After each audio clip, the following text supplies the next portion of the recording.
લખન દરબાર.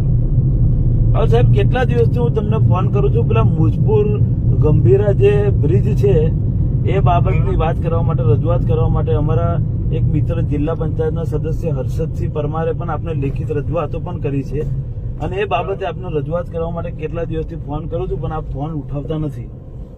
NDRF और SDRF team पूरे area का सर्च करे, यहाँ से आगे डाउन 4 किलोमीटर एरिया का भी हम सर्च करें। आज मॉर्निंग में भी हमने 3 डेड बॉडीज रिकवर की है, तो अभी तक जो डेथ का टोल है अभी तक 15 हुआ है। इसके अलावा भी जो मिसिंग पर्सन है उसका लिस्ट भी हमारे पास है, उसमें 3 मिसिंग है। साथ ही साथ आपके जरिए मैं अपील भी करना चाहता हूँ कि यहाँ पर कम्युनिटी एंगेजमेंट भी हमें पूरा सपोर्ट मिला, हमें पूरा सहकार मिला है, और जहाँ पर भी बताया उन्होंने काफ़ी रेस्क्यू ऑपरेशन में काम किया। हमारी पूरी टीम यहाँ पर एटलीस्ट 10 अलग अलग एजेंसीज है जो इस रेस्क्यू ऑपरेशन में लगी हुई है, और कल सुबह से रात लेट नाइट तक उन्होंने कंटिन्यूस काम किया।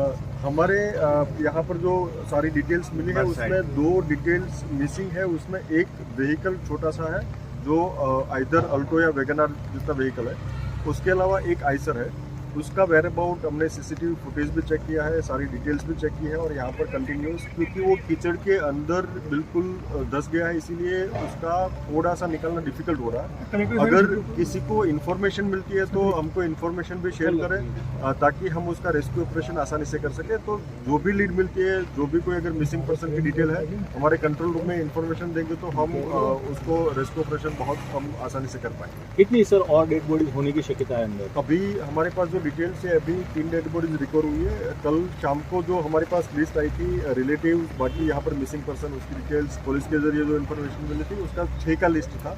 अभी 3 डेड बॉडीज मिली है, उसमें से 2 की आइडेंटिफिकेशन हो गई है। एक जस्ट आपके सामने ही यहाँ पर डेड बॉडी मिल रही है, उसको ले जाने की प्रोसेस चल रही है। तो जो 2 है वो लिस्ट के तहत ही है, तो हमारे पास अभी 4 मिसिंग पर्सन है और 1 डेड बॉडी रिकवर हुई है। मतलब 3 बाकी है अभी ज़्यादातर 3 पॉसिबिलिटी है। इसके अलावा वैगनआर और आइसर की डिटेल्स हम चेक कर रहे हैं, और उसकी डिटेल्स डिटेल्स भी चेक कर रहे हैं, और कोशिश हमारी यही है कि इसमें ज़्यादा से ज़्यादा एफिशिएंट में। रेनफॉल भी अभी शुरू हो गई है, साथ ही साथ हमारी कोशिश यही है कि यहाँ पर कैसे वहाँ पर अप्रोच किया जाए। कीचड़ का वहाँ पर जो लेवल है वो ऑलमोस्ट 3 मीटर का है, और उसके अंदर के पार्ट में ये है पूरी, तो उसको रिकवर करने की प्रोसेस कर रहे हैं। बीन्स मशीन हम मंगवाने की प्रोसेस कर रहे हैं, बीन्स मशीन भी यहाँ पर आ रहा है। स्पेशल ब्रिज भी आप देख सकते हैं वहाँ पर बनाया जा रहा है, और स्पेशल ब्रिज हम ताकि उनके पास में पहुँचे, तो स्पेशल ब्रिज के जरिए भी हम कोशिश करेंगे उनके पहुँच में पाए। डिफ़िकल्टी यही है कि यहाँ पर कीचड़ का काफ़ी लेवल है, और उसमें कोई भी मशीनरी काम नहीं कर रही है, और यहाँ पर पूरी टीम लगी हुई है कि उसको कैसे निकाला जाए, और पूरी टीम कोऑर्डिनेशन में काम कर रही है। तो सर और कितना टाइम लग सकता है अंदाज?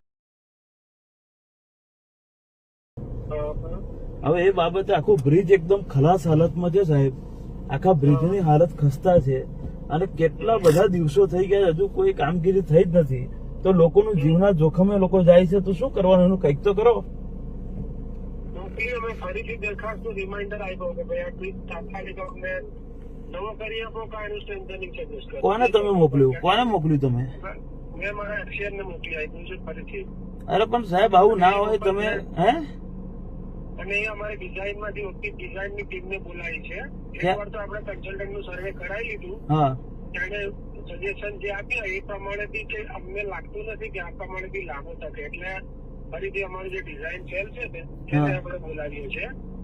તમે તાત્કાલિક આની વિઝિટ કરી અને આ ચાલે કે કેમ એનો અમને સર્વે કરી આપો. ચાલે એવું તો લાગતું નથી સાહેબ, કદાચ મને એવું લાગે છે કે રિપોર્ટ આપણે એવું આપણાથી ડિસ્કશન ના લેવા, આપણને લાગે જ છે હે, અમને એક કન્સલ્ટન્ટ આપણને તો લાગે જ છે કે હવે નહીં કાઢી શકે સમય, હા, પણ એવું પેપર પર જોઈએ, એટલે આપણે ડિઝાઇન વાળાને પણ સાહેબ કેટલા બધા દિવસોથી આવ્યું હોય તો કઈક એનો બીજો રસ્તો કાઢો. આટલા બધા દિવસ આપણે રાહ થોડી જોયા કરવાની.